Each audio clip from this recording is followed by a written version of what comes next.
Welcome to Tell Me How Good It Got, a stories of women who defied the rules and ditched the script for what life's supposed to look and came out healthier, happier, hotter, and more themselves. I'm your host, Majo Torelli, Oxford grad and somatic coach.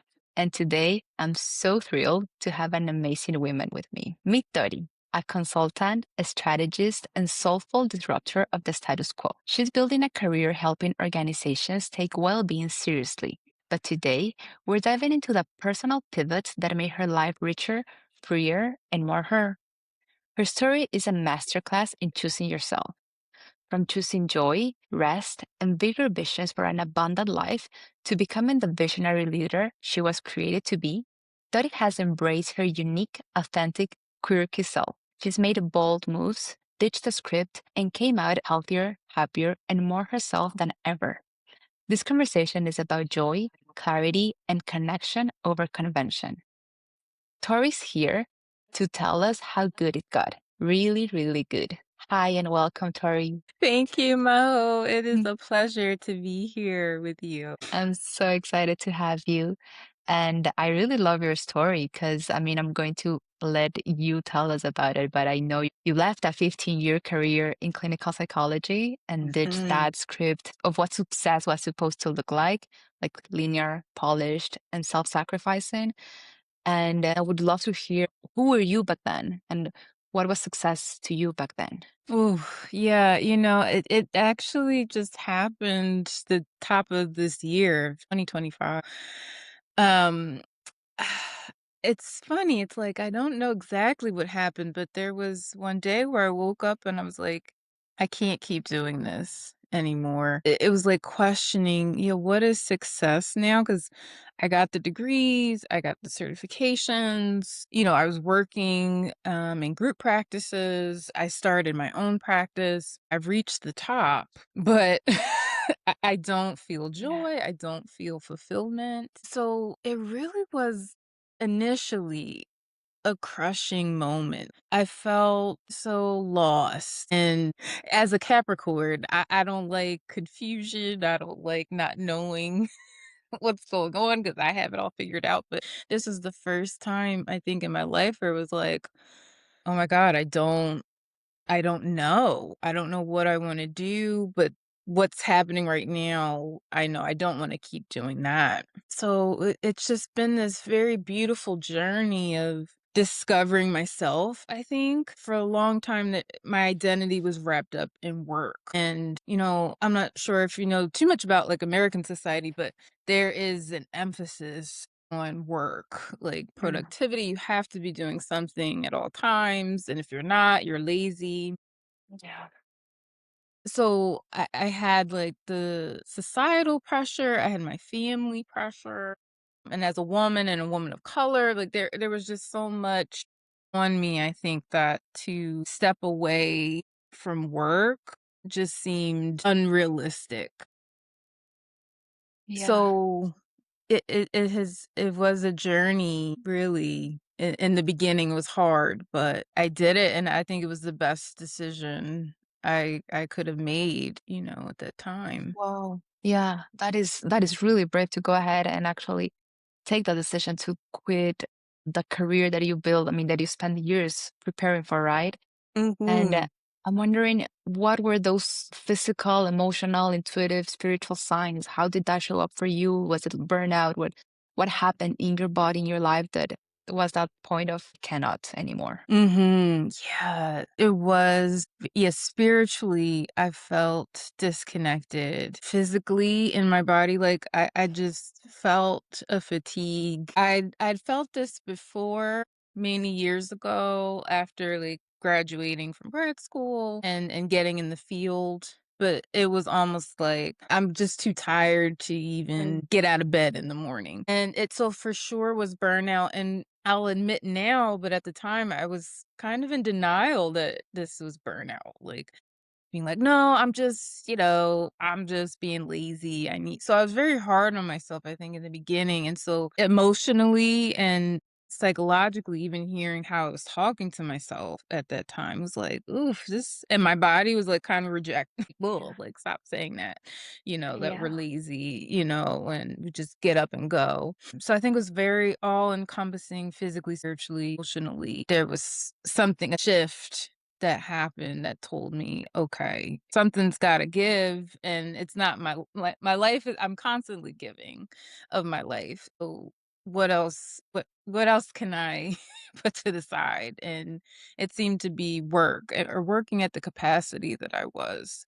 That had to stop. Yeah, I really relate to. I think, I mean, a lot of women relate to this. Even I'm not, I haven't worked in corporate America, but I think that culture is pretty much what has influenced all of the Western world. Mm. So I totally understand what's coming up for me besides the sensation of burnout that you're describing, and something that you also mentioned previously to me that I really liked is the sense of quirkiness and your intuition. And this sense, I feel that in general, jobs don't let us bring this full sense of self Yes.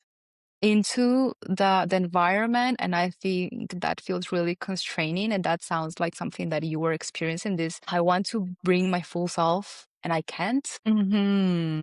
Yeah, that's exactly it. It's like I couldn't be myself ever in the workspace. And I think it trickled into my life. Like I noticed I'm not being me. I was like hiding almost. I was just like, Yeah. when I love to socialize. I love talking, but there was like this shift of like, oh, I don't even want to be around people.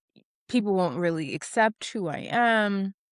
So, yeah, I think that's beautifully put, how you said it's like I couldn't be my authentic self in work or in my life, at that time because it was just like, "No, no, that doesn't fit our mold." Yeah, that's fascinating to me because specifically in your case, you come from, your background is clinical psychology. So it's supposed to be, if there's a workspace where you can or should be able to have your authentic self online and all of you and your intuition and your gifts is, I would suppose, this kind of environment, right? Yeah, and I think that's what was hurtful in a sense because I Mm. really, and I still do, like, I'm not throwing away Mhm. psychology, but the sense of I'm only being appreciated for my work. It's like, God, when I think back to when I first started out, I think I had 100 people on my caseload. So there was this expectation, we gotta see people. It was Yeah. always about money and numbers, Mm, even in a mental health space where, mhm. they would say, make sure you take good care of yourself. So I think it was deeply hurtful to be told like, "Well, we don't really care about you. You're a healer. We'll use, your talents and your gifts, and Yeah. that's it. That's all we want from you." And so I think, yeah, mixing business with healing, I was like, I Yeah. can't see the connection there. And business always seemed to trump health and wellness. What comes to me is this like image of squeezing the healers in the system to make profit out of it, and it's so counterintuitive because that's the opposite of what you need to have people helping other people essentially, which is all healing is about.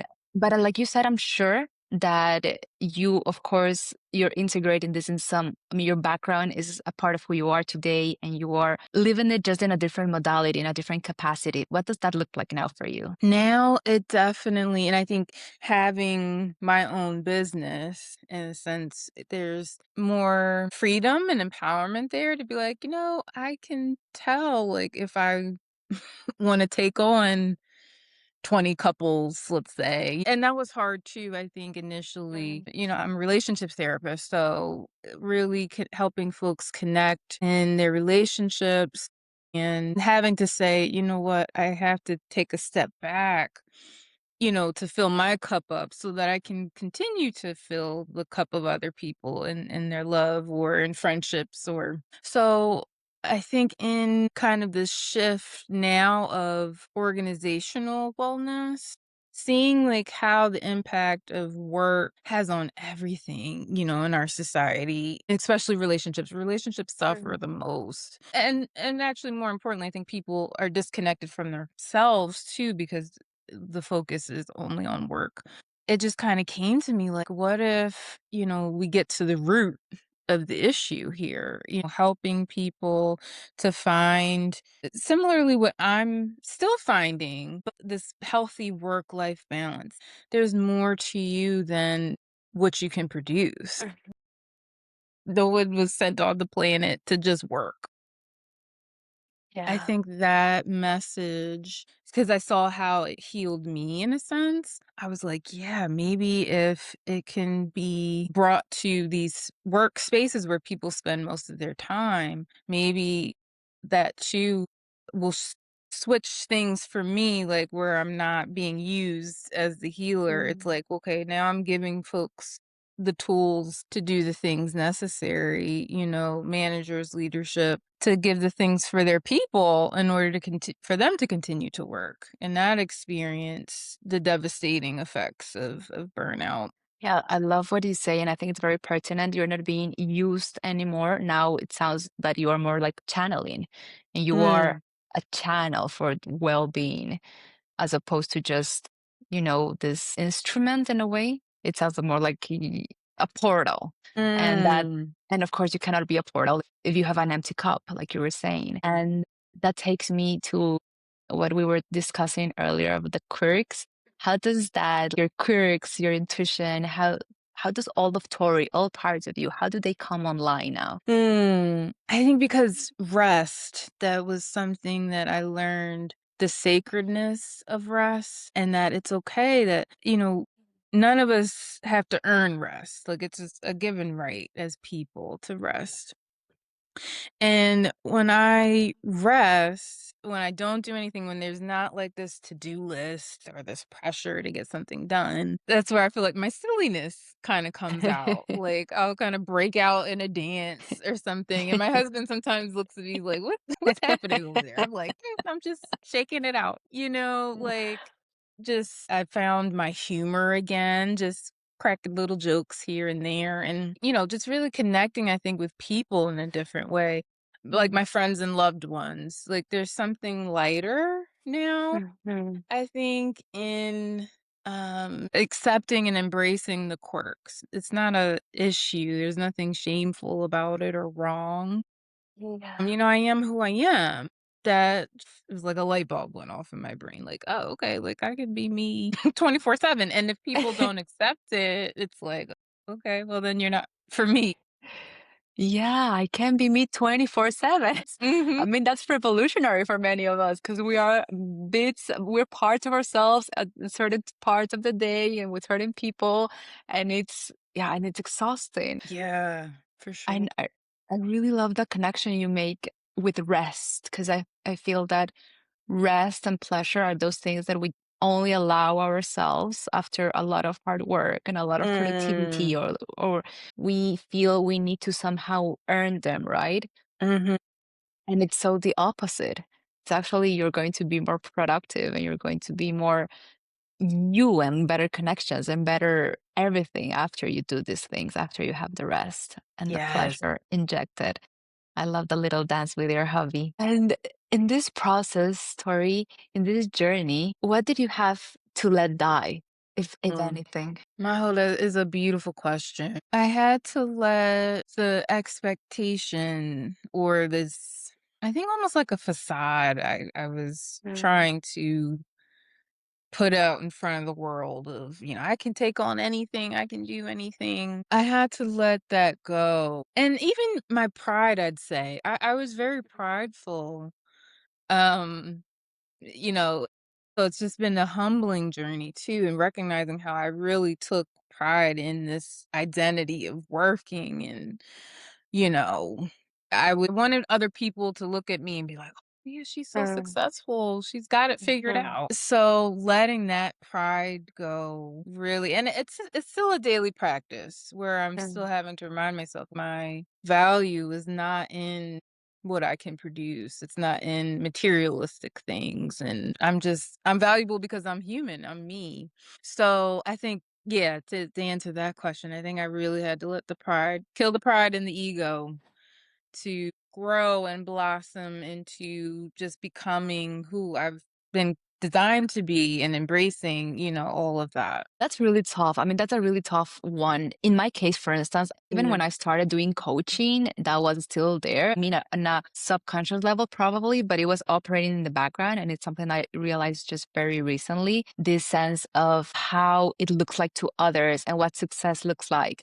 And, to be Mm, a good coach, you're supposed to have like 1 million followers and have this big presence and this huge yes. brand and these things that I really thought made me or didn't make me as a coach. And I was really striving towards that. So I think many times this is very interesting because it's about really changing at the root, right? In your body, those Mm, feelings, that belief matrix, because otherwise you just extrapolate and you just whatever new career path or whatever new path you take, those things are still active and present there, right?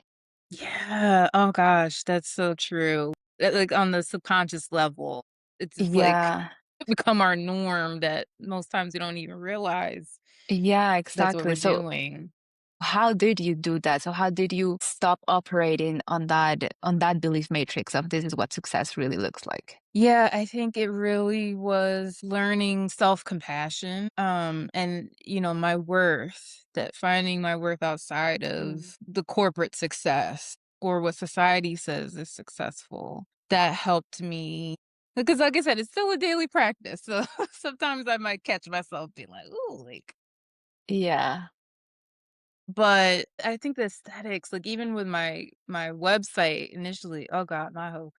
When I first like, before the breakdown, I can remember spending hours on just, like, the homepage, not even like and just, like, it has to be perfect, it has to look like this, Yeah. and I was like, "No, I'm exhausted, I'm not doing that anymore." I think, again, with rest, anything that infringes upon rest and puts me in the pressure cooker, I'm able to be like, "I gotta release that, that's not serving me anymore." I so relate to that, like the perfectionism, the website Mhm. example. I've done that so many times. And yeah, and then you realize, I mean, in my case, it was the deeper fear of presence in yourself and of the visibility and of wanting to be perceived as perfect again because of how you want to look Mhm. like to others. And yeah, definitely dropping that was so freeing and liberating. So I get that.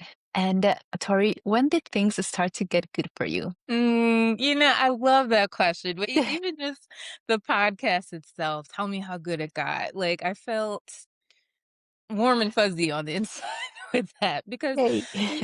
I think we don't think about it really. Like, it has gotten good. And I still feel like I'm in this season of it becoming good, becoming better, So I think really on a spiritual level, I know we haven't really talked about that much, but reconnecting spiritually shifted a lot of things. Like, I recognized how these, old belief systems that I was holding on to, how it wasn't really serving me.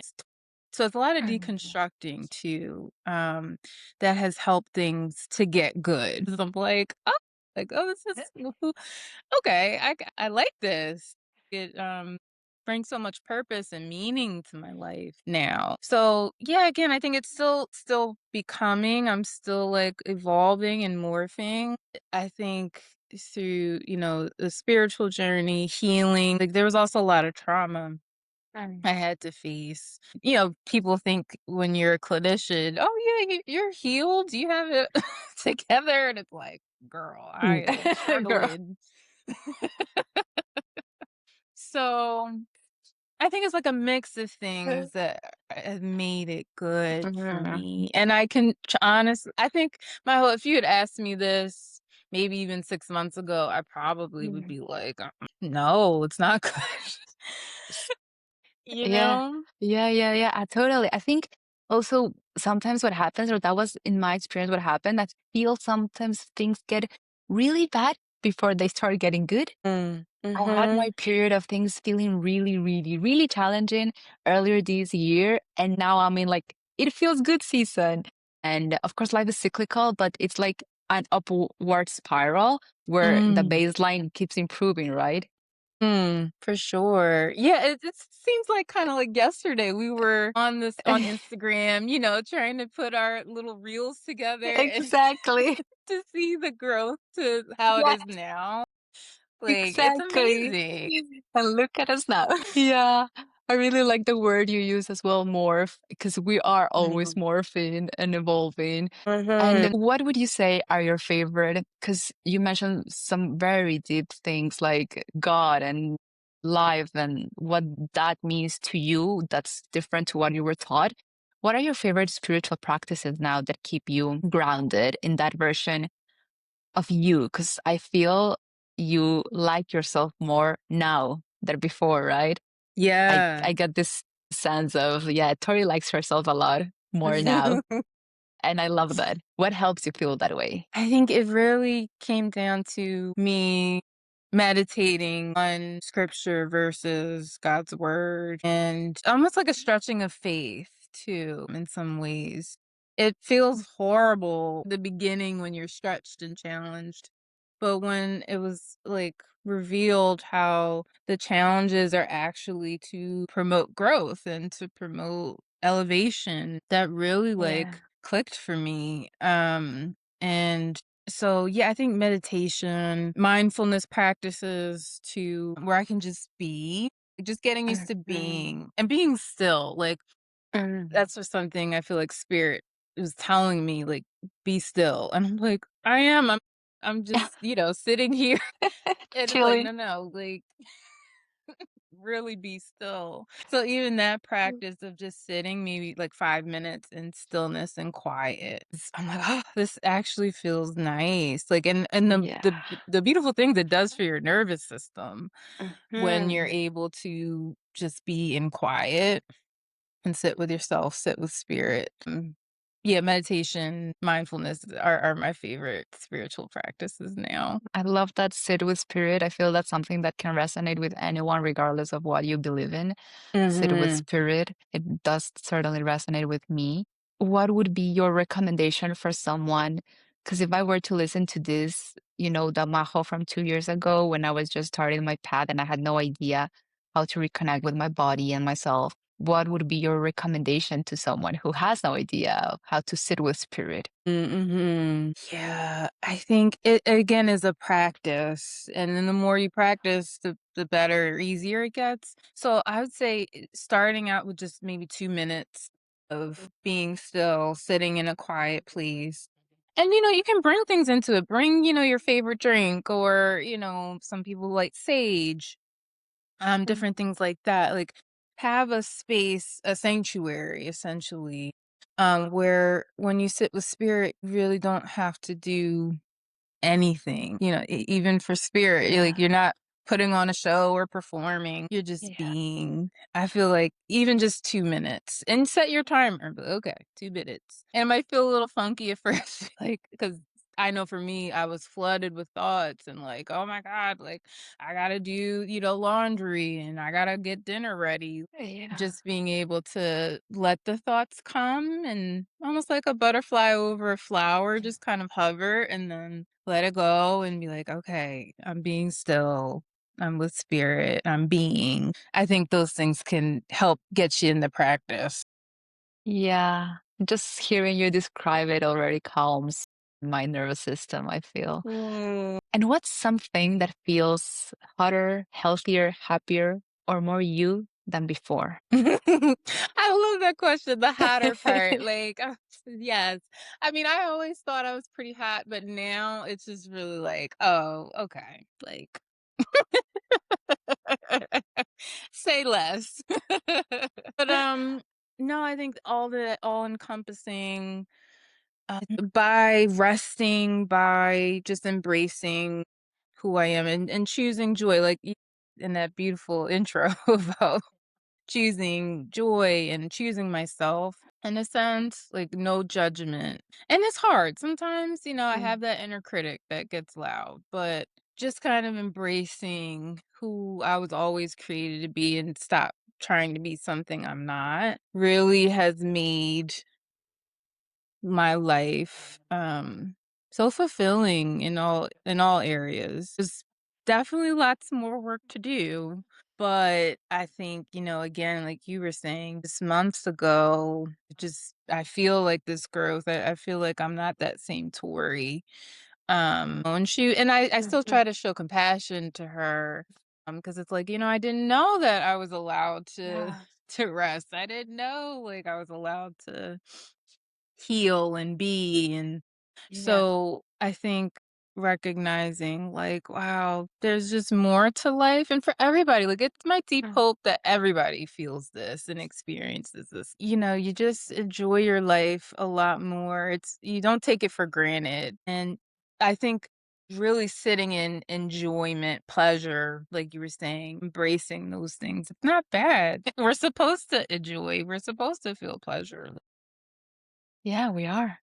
We're wired Mhm. for it and it's life-giving and it's good for your health and you need it. Mhm. You absolutely need it.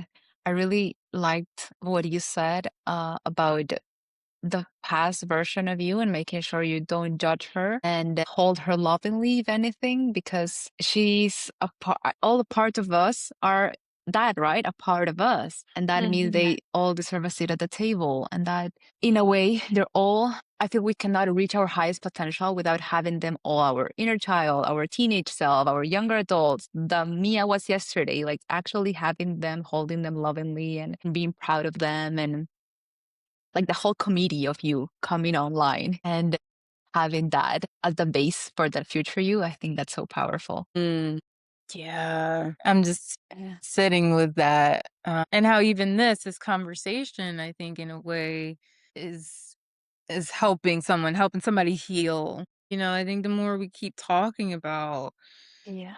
that life is supposed to be good, it's supposed to feel good. Mm. Exactly. We're supposed to enjoy it. I think the more that message and this light that comes, is talked about, we might see a shift, even in our generation. And I think it is. I really think there is a shift happening for folks in our generation versus maybe like our parents or grandparents. Oh yeah, I totally see it and agree with it. And I Mm. think this is happening exponentially. And I think this is especially happening for women. And that's the whole why behind my podcast, right? A lot of women are starting to finally do life their way because Mm. as women, we have so many expectations and burdens and scripts and rules on us. Yeah. I mean, men have their own, I acknowledge that, but we especially have so many. And I'm seeing a lot of women starting doing life their way. And that's so empowering and so inspiring. Mm. It really You are is.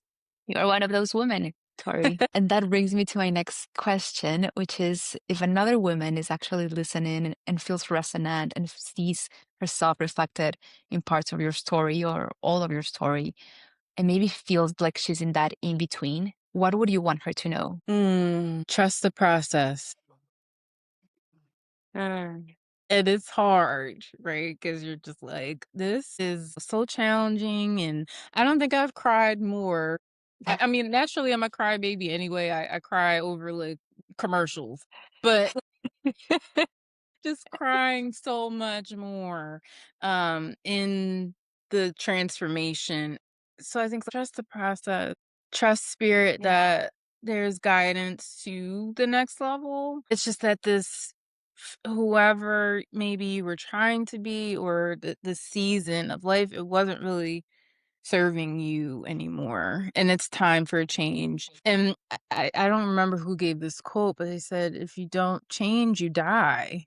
And that's so Mm. true. Oh, maybe not Yeah, physically, but in a way you do die. Like your life is just kind of stagnant and you're just existing exactly. when we were made to thrive and, and evolve. So that's what I would say. Just trust the process and be Trust gentle the with process. yourself through it all. You literally die within. Actually, this Mm. reminds me of something I recently learned because it my own challenge has been trusting the process.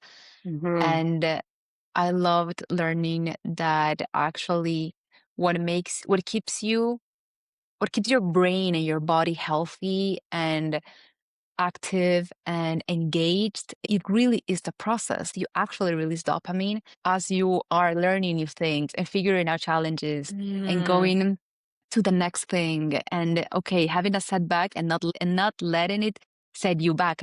And that's how you get those dopamine hits and those yummy, juicy feelings that your body loves. Because it's actually really, even neurobiologically, spiritually, however you want to put it, it is about trusting the process and enjoying the process and Mhm. taking pleasure in the process. So I think that's brilliant advice. Mhm. Ooh, and Maho, you just gave a word there. I felt that in my spirit, you know?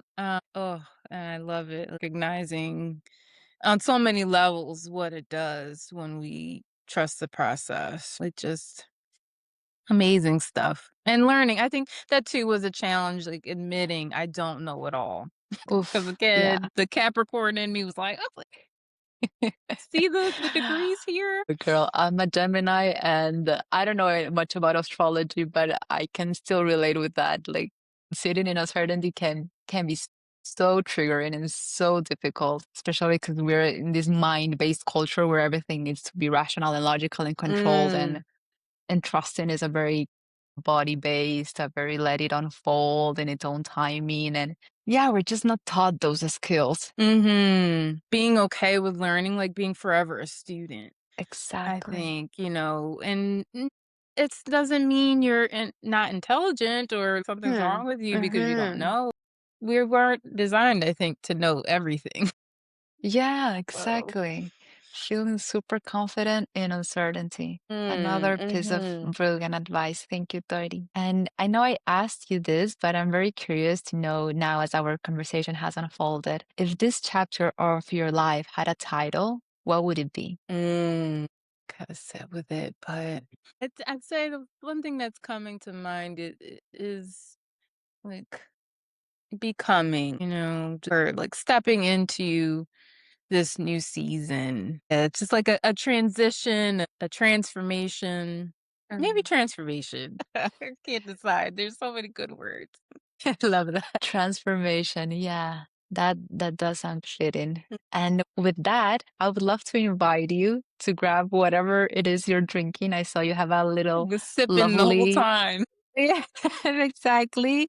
Because I really want to celebrate you and your braveness and every choice you've made that has led you here. And I Mm. want to say cheers to your quirkiness, to your courage, to the path you were brave enough to pursue, to your vision, and cheers to you and to how good it got. Oh, you're gonna make me cry. Thank you so much. That really means the Thank world to you. me. Thank Thank you you. for sharing. Cheers to that. Cheers. Mm. Mm. Ooh. Yeah, all the feels. Are there any last words or any last anything you would love to leave listeners with? Hmm. Just, sending love and light Mm. to everyone who listens under the sound of our voices. Is my deep hope and wish that everyone that in this new year that there will be transformation, and that you will experience how good life is. And how good it can get. Amazing. Thank you so much, Tori, for being here with me. You have no idea how much I enjoyed our conversation, Me co-creating this. too. You're a wonderful woman. And thank you, everyone, for listening to Tell Me How Good It Got. Stay close for the next story because, yes, it really does get good.